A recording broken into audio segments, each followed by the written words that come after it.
আল্লাহ তাআলা কোরআনের মধ্যে 25 জন নবীর নাম দিয়েছেন, তবে 8 জন নবীকে মুনাদা করে রেখেছেন।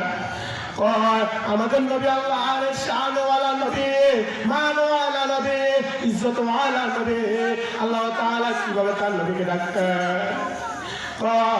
আল্লাহ ইয়া যাকারিয়া ইন্না নুবাশশিরুকা বিগুলামিন ইসমুহু ইয়াহইয়া।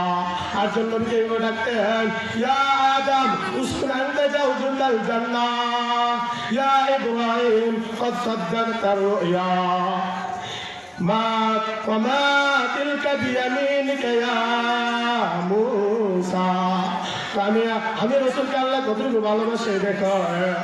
আমার আল্লাহ আমার নাম ধরে ডাকেনি, কোথাও লেখে ইয়া মুহাম্মদ। সব নবীর নাম 25 জন নবীর নাম নিয়ে রেখেছেন, কিন্তু 8 জন 9 জন নবীর নাম কোরআনে এসেছে এবং মুনাদা করে ডেকেছেন 8 জন নবীর নাম, আর একজন নবীর নাম মুনাদা করে ডেকেননি এবং নাম ধরে ডেকেননি। কিন্তু আমাদের নবী হযরত মুহাম্মদ সাল্লাল্লাহু আলাইহি সাল্লাম।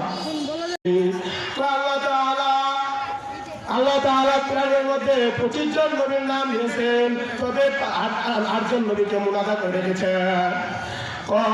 আমাদের নবী আল্লাহর শানওয়ালা নবী, মানওয়ালা নবী, ইজ্জতওয়ালা নবী। আল্লাহ তাআলা কিভাবে তার নবীকে ডাকতেন? আল্লাহ ইয়া যাকারিয়া ইন্না নুবাশশিরুকা বিগুলামিন ইসমুহু ইয়াহইয়া। আর জন্য নবীকে ডাকতেন ইয়া আদম উসকুন আনতা জাওজুল জান্নাহ, ইয়া ইব্রাহিম কদ সাদ্দাকতা রুয়া, মা ওয়ামা তিলকা বিয়ামিনিকা ইয়া মূসা। আমি রাসূলকে আল্লাহ কতটুকু ভালোবাসে দেখো।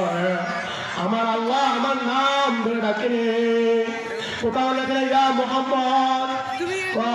সব নবীর নাম 25 জন নবীর নাম নিয়ে রেখেছেন, কিন্তু 8 জন 9 জন নবীর নাম কোরআনে এসেছে এবং মুনাদা করে ডেকেছেন 8 জন নবীর নাম, আর একজন নবীর নাম মুনাদা করে ডেকেননি এবং নাম ধরে ডেকেননি।